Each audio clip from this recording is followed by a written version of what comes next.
Alright, well, hey neighbors, and welcome to the Shed Shop and this edition of How To Hanging Out with Chainsaw Redeemer. I just did a video of a STIHL 026 partial teardown, just to kind of let you guys hang out and see some of the different stuff that I do in my shop. And we were discussing that when I have partial saws, I will disassemble them and put them in the same box and use parts from several partial saws to make a complete one. But when I have an older saw especially, and I have it's a complete saw, I like to keep it with its original parts. So this saw will go in a box by itself, and we will use all the parts we can when we build our 026. The main thing we need is, I believe, a cylinder, but I think I found a good cylinder on one of my saws. It had a bad piston, but the cylinder did not have any transfer, and so I will measure it with a bore gauge and determine if we're going to put a meteor piston in it, because I've been wanting to build an 026 for over a year now. I've had these for a long time. So, this is semi-instructional video, and semi just letting you guys hang out with me and showing you some of the processes I take. That tank is very clean. This is a very clean saw. It came from neighbor Blake next door. You guys actually saw, anybody that's been here for a while on the channel saw the diagnostics of this saw. The very first saw Blake brought to me was this one, and it looked like shit, and it had a lot of little parts that needed replaced, and I need to put a bar nut on this so I don't lose that. I got it all together and discovered that my flywheel side bearing was shot. So I made the mistake of thinking a bearing would stop making noise with oil. A lot of guys will tell you that they will, as long as there's not play in them, they're good. That's not true. A spun bearing doesn't have play necessarily, and it can be bad. Look at all this schmutz, Greasy Shop Rag. You guys go check out the channel, Greasy Shop Rag. You want to talk about a channel with lots of just straightforward diagnostics and showing you how to work on stuff. He's your guy. And again, I said in the last video we just did, he is, in my opinion, borderline a mechanical freaking genius.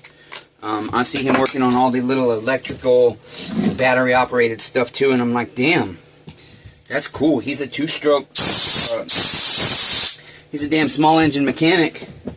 And to see the stuff he's doing, okay, I thought this had a separate shroud in it.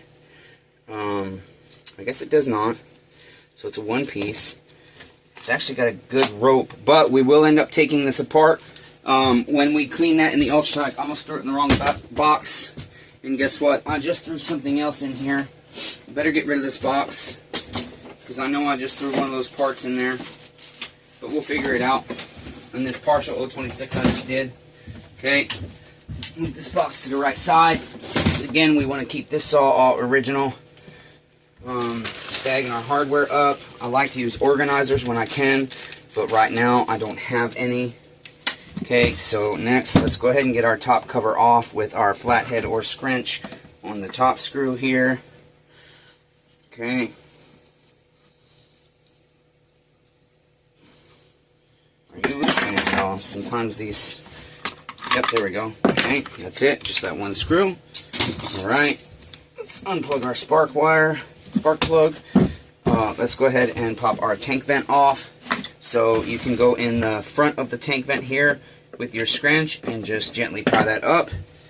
We will have to test that to see if it's good. For your throttle and everything, we need to go ahead and remove our trigger cover here.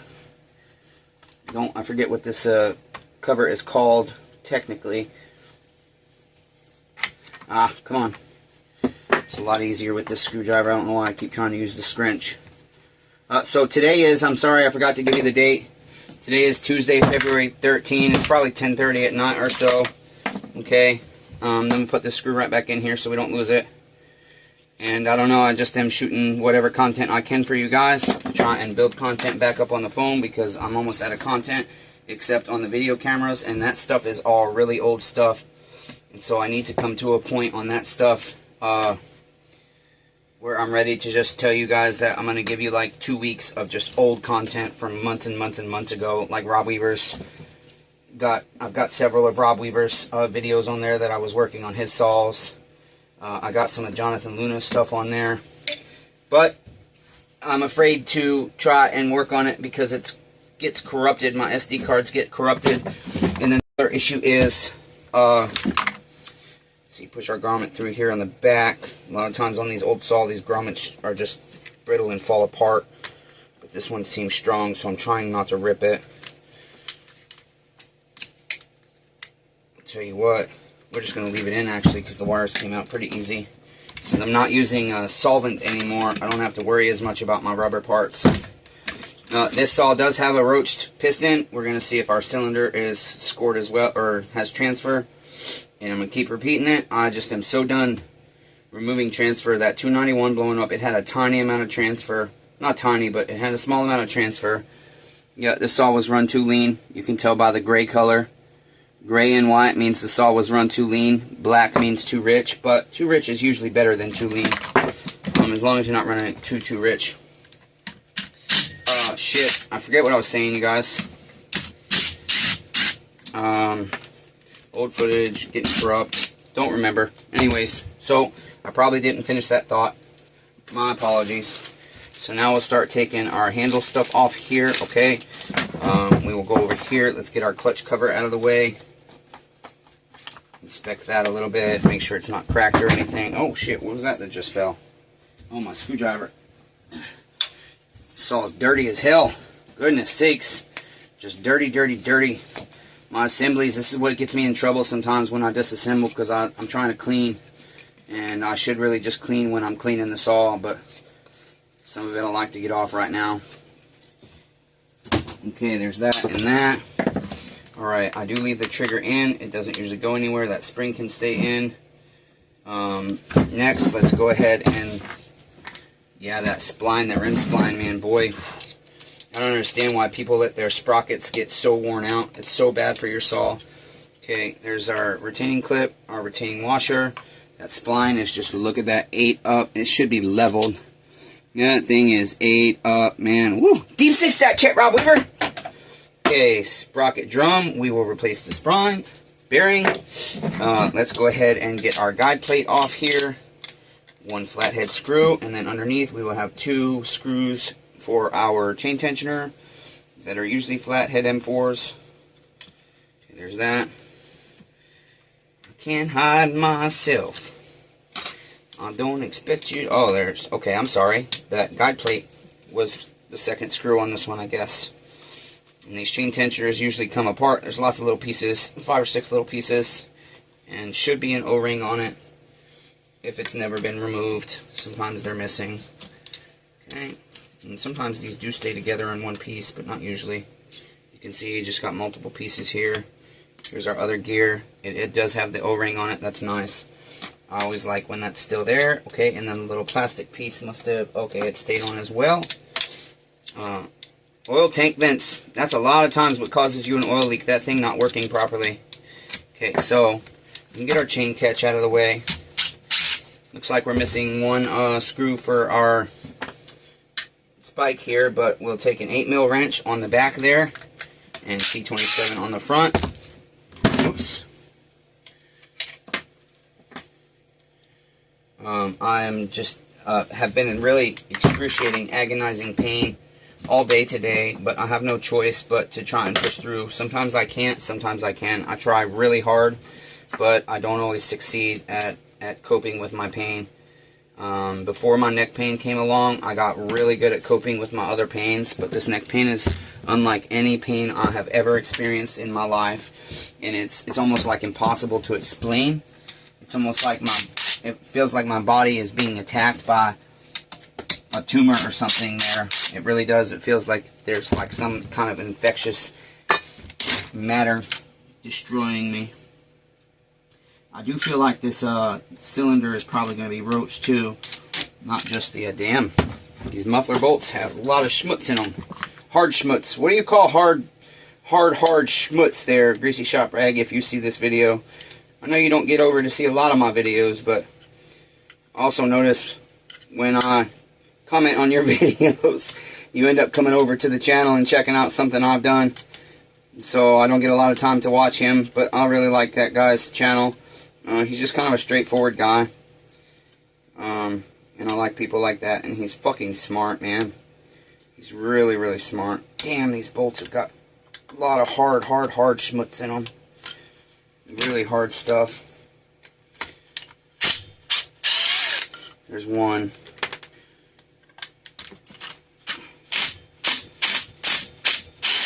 Okay, there's our other. There we are. Muffler gasket. There we are. Muffler bolts. Put those inside there. Put that bad boy back together. Put it in my box and let the bolts fall out. Okay, that works. Whatever. Alright, now I'm going to get our chainbrake cover off. Should be on this one, what is it? 2 T27 screws. One here at the top. Okay, and there should be one down here, I think. Yep, there it is. Ah, Jesus, everything's greasy and dirty now. Okay, and that should come off now. It's only 2, right? No, it might be 3. Can't remember on the 026. I have not done one in so long. Let's see. I don't want to crack this. There we are. Okay, it's only 2. Alright, I'm just kind of laying this stuff out because that way I can make the video shorter for you guys. And I can clean and bag that up at the end here. So take a flathead, put your hand right here, okay? And you're engaging your chain brake when you do this. See? You're releasing the tension by pushing your chain brake handle forward, and you'll see the spring decompress. And so if you just put your hand here, okay, it won't go nowhere, and it doesn't have a lot of resistance on it, so it won't hurt your hand typically either, okay? Let's see if our sprocket will, or our clutch will pop right off or not. We might have to use a rope here. There we go. She was tight, but she came off. Okay, that's that. I ripped the oil feed line on the last one. I should have been more careful, but I knew if I tried to pull it with the needle nose it was going to break, so whatever.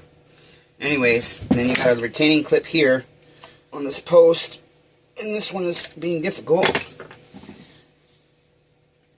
Yeah, she's on there. Shit. Oh, I don't know that I've ever had one of these be this hard. Okay. It might go flying, but I don't have no other choice. It doesn't want to come off. There we go. Just a little tappy there to get it partially. Damn. Jeez, it doesn't want to come off. Okay, there we are. Set that aside. And then we should be able to pull our handle here. You can kind of use your screwdriver to gently pry that up, along with this part. Okay, actually, I'm sorry. Let's take our chain brake band out first. Sometimes it will come out if you just grab it with pliers. Kind of twist that and pull it off there. Okay, and now do this part. Just lift your arm and your handle. Kind of, yeah, we're stuck here. We're rusted real bad. So, there we go. Get that off, and then pry this up a little bit more. Your chain brake handle there, and pull that out, and then you should be able to release your chain brake handle. Okay, there's that. That can go in the box. That can go in the box. Those can go in the box. That can go in the box. Don't need none of that bag. That can go in the box. Okay. So next, let's see. There's a small little retaining clip. Again, see, a lot of guys that tear down saws, they don't go this far. They say it's been completely gone through, but to me, completely gone through means this stuff gets gooped up, can rust, get moisture. And so taking it all off, inspecting every little part, cleaning every little part. Again, that is why my saws are more expensive, and I feel they're worth it. Because I prove to you guys that I honor my warranties. I show you guys the in-depth work that I do. I do bore measurements. I measure my piston skirts. All kinds of different stuff that most guys do not do. I just say most. A lot of guys are dishonest in this business, unfortunately. A lot of guys just get a saw running, don't even cut wood with it, and say it's been fully gone through. And then they just spray it with some brake parts cleaner to make it look pretty, and some auto detail spray to shine the plastics up. I don't believe in that. In the end of my business last time, when I was on drugs, I did that kind of stuff because I realized everybody else was getting away with it. But I pride myself on not doing that now. Pride myself on being honest and ensuring that I can provide people with very high quality chainsaws. Okay, high quality work, craftsmanship. as I've been doing the construction. I know I'm just jabbering you guys. This isn't an instructional video. It's just letting you hang out. Sometimes I can do that or give you no content at all. I'd prefer to give you this kind of content. So a lot of you guys actually like my jabbering. I don't know why. As I've been doing the construction on the shop, I'm a carpenter by trade. My very first construction job was a stucco job. Okay, well, neighbors, I'm very sorry. Our phone has been full of storage. I just deleted 74 gigabytes of trash. Unfortunately, I have not been emptying the trash. So on this 026 that we've been tearing down, I have to go back and see where we stopped. But you probably missed a lot of it. But I'm checking Squish, and since Ted Neitzel is got a base gasket on the way, and he's doing his 026, I figured I wanted to check Squish real quick on this. And so, it'll be a botched video in somewhat shape or form, but we got to go get our calipers from inside, and we already put our solder wire in our combustion chamber. But for real quick, I'll show you guys the best you can see, hopefully. That last time I showed you this, I don't think we had, yeah, we had some of the bench in, I think, but I've got my bench going across all the way back, and I have now got all this in and stained. And I'm going to trim out my windows. I haven't decided what color yet. There's all our saw inventory.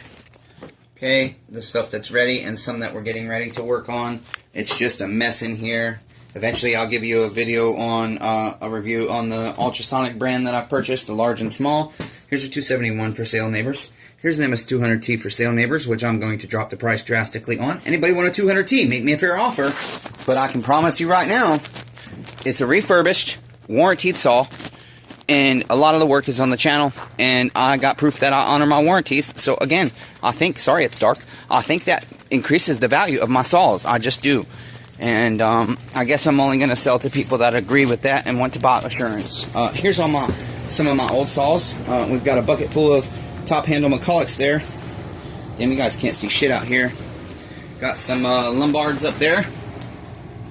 Anybody want to buy McCulloch 610 or 605? This one runs, but the recoil has issues, and so it flooded out on me, and I stopped working with it. I got some Wizards, some Pioneers, a little XL there, a Remington that's Roach, Husqvarna 40, a couple of Shindawas, Homelite 290, my old office chair that was bulky and big, and Blanche bought me a new one. Thank you, neighbor Blanche. Appreciate that. Okay, let's get our calipers. So I guess you guys are getting a little extra sneak peek into my life. Here's some of our inventory, okay? There's all the Meteor. Anybody need Meteor stuff? My Meteor sales have been shit. Here's my dead grandmother's ashes, which I don't like. I want them out of the house. I don't like dead people around me. Kind of dark in here, but here I'll flip the light on real quick. Show you guys what I'm working on and why I'm desperate to get my shop done, okay? This is my moldy, dilapidated trailer. Welcome in. Here's some Homelite parts. I'm working on a gift box for Rob Weaver because he's a really good supporter. Anybody need a 455 cylinder? It had a tiny bit of transfer. I removed it, honed it. Anybody need a 455 crankshaft? Here's our other 026 partial. Anybody need 311, 391, 362 parts? Here's a bunch more Homelite parts. A lot of this stuff is listed on eBay, and so as you guys can see, I've got stuff scattered all over the place. And for a guy with OCD, it just doesn't work. Okay, so let's go back outside and we'll measure our solder wire real quick. And then unfortunately, whatever didn't get recorded, I didn't know the video stopped. I hate that it doesn't make any kind of noise or anything to tell you that it's not recording anymore. So I only saw 3 videos of about 5 minutes and 7 seconds each for this second 026 teardown, so you guys did miss most of it. But I'm doing this because, again, Ted is building one, or kind of rebuilding his. I'm going to put you guys right here for now. He is kind of rebuilding his 026, and again, I just sent him a base gasket, and I said, I'm surprised you weren't going to do a base gasket delete. And he said it didn't even cross his mind.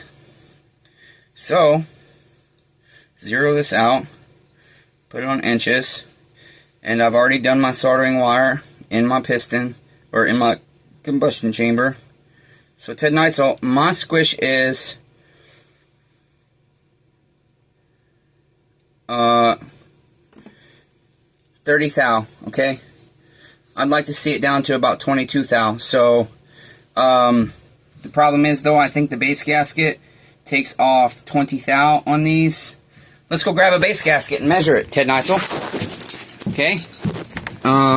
usually 20 thou. So on this one, we wouldn't be able to do a base gasket delete, it doesn't look like. So it's a good thing Ted Neitzel didn't think about it. Here's my dark shed, neighbors. Back here, you can't see. Saws, everywhere saws. I got an MS400C that I'm about to tear down. Okay, let's just measure our base gasket real quick. And then we are going to be out of here for this one because it is a botched up video bad. But we'll make it work somehow. Okay? I'll add some goofy chit in the middle somewhere or something. Let's see here. Are you zeroed out? You are. Yeah, Ted, this is actually exactly 30 thou too. So, I don't think you're doing a base... Damn. Can't ever turn the camera for you guys to see what I need you to see. It's getting a light here. Okay, your base gasket. Can you guys see that? I don't want it to drop. Now it's flashing. Hopefully you guys see. Okay. Base gasket, 30 thou. Our squish was 30 thou.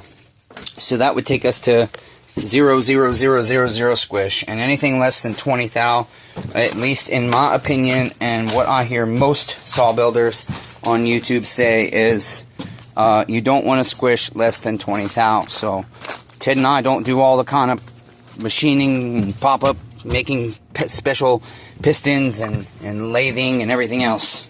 So no base gasket delete on this 026. Alright, I'm sorry about the video. However messed up it comes out, you guys, I have no idea where we stopped.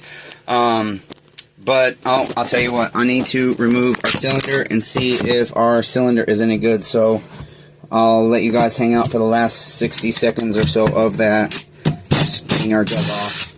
Again, this saw came from neighbor Blake across the street. After we determined his Husqvarna 55 that I have cleaned up very much. Ordered a new crankcase for it and everything else. I'm gonna lose my ass on that saw majorly. But I got it all together and then determined that a flywheel side bearing was bad. So just give this a tap there. Oh, this is not scored that bad. I wonder if oh, yeah, let's see. There's no transfer on this. Oh, this is good. This is good. And I think my one inside is good too. I might be able to build two 026s. I'll have to do bore measurements, but no transfer whatsoever, you guys. None. There's a couple of marks, but nothing nail catching. So here's our piston. You can see where it is scored. Okay. It's not terrible. Actually, it's more like just marking. I can't even feel any of that, honestly. I can't feel any of this right here. I'm surprised. I mean, a guy could probably get away with just re-ringing this, but I'm doing a new piston. But our cylinder, I'm so happy. This cylinder has no transfer on it, none. You can see a mark right there on our intake side. Can you guys see this shit? Boy, now I really can't tell if you can see. Because I can't see the fucking camera. Sorry, guys. I really want you guys to be able to see this stuff. You'd only be able to see it with my borescope. There we go. That's kind of a good view. Okay, so I'm trying to see the screen. Okay, there we go. Damn, this is hard. Sorry, guys. It won't let me flip my fucking camera on this phone. I cannot flip to the rear-facing camera unless I'm live. I don't know why. But as much as you guys can see, that's the best I can show you. Without light, let's see here. Let's see here. We've got this light too. Damn, it's so difficult. Yeah, I can't get you guys a good view. Let's see. As much as you can see, I mean, I'm trying my best to show you. See, it looks clean. It's really good. The cylinder's good. I'm so happy. I didn't think that cylinder was going to be good at all. I'm so happy. It means I'll have two good cylinders for 026s, and I know I have enough. This was a complete saw, and the other one was almost complete, so I might have enough to build two 026s. That would be freaking awesome. Alright, that's it, neighbors. Chainsaw Redeemer is in miserable pain. I'm tired as hell, so I've got to go close everything up and go to bed and I know after working the day I have today, I will likely be in bed for 3, 4, or 5 days. And oftentimes, unfortunately, when I hurt that bad, I can't even focus on bringing you guys content that I have on the phone. But I try my best. So, again, today is Tuesday, February 13th. If you're following along with my life story, I will get to making you guys more videos that are just teaching, without intros of personal life or anything else. That way they can be uploaded and you're not going to get confused by the dates being out of order, the story being out of order. Like one video will be talking about Dion and he cleaned this saw or that saw, and you guys already know that Dion's gone, but I haven't gotten that content up yet. So I'm trying my best, you guys. I appreciate you guys hanging out with me. You guys are freaking rock stars, all my viewers. So like the video, comment down below for the algorithm. Subscribe to the channel if you haven't already. Consider becoming a member for just $3.95 or $7.95 a month and get special features, emojis you can use, and different stuff. And check out the merchandise and see if there's anything you like. If not, that's okay. You don't have to pay for me to give you shoutouts or anything like that. You can just be a viewer. You don't even have to be a subscriber, but you have to be a subscriber to win chainsaws. And I might be giving away an MS-170 out of the I have 064 fever neighbors lot. It's the very last saw of that lot. That was like let's see, we had the 064, an 028, no, 2 028s. Rob Weaver got one of those, maybe both. Shit, I can't remember. He's gotten 3 028s from me by now, because he got 028 case saw, I think. Can't remember. I know he got at least one. It had 2 028s, the 064, an MS-170, damn, what else was in that lot? Ooh. I think it had a 025. Oh, the 026. One of these 026s came from that lot. It was roach. So yes, that saw inside is a complete 026 from him. I just don't know if it had broken parts. And it was the 026 was the only saw that was roached in that lot. Can't remember off the top of my head what the hell else was in there, but it was 6 or 7 saws. I got it for a fair price.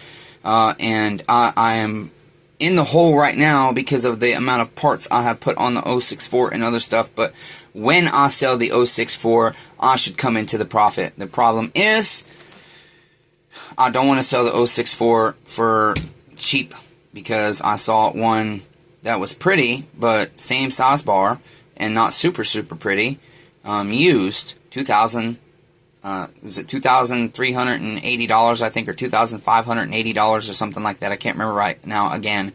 And then I saw another one sell for like $1,580, and I haven't had a single hit on that saw, and I've dropped it all the way down to $9.95 or best offer, and haven't had one single hit. And that's a good saw. It's a hard saw to find, so I'm surprised. But anyways, now that's it. I lied to you. I'm sorry. You guys know me. I'm tired as hell. I gotta go to bed for 5 days. Until next time, be kind to one another. Everyone's facing a battle. Chainsaw Redeemer's facing a battle of mental health. He's facing a battle of physical health. He's facing a battle of not being able to get his thoughts straight. He's facing a battle of losing more and more memory. He's facing a battle of all kinds of health problems.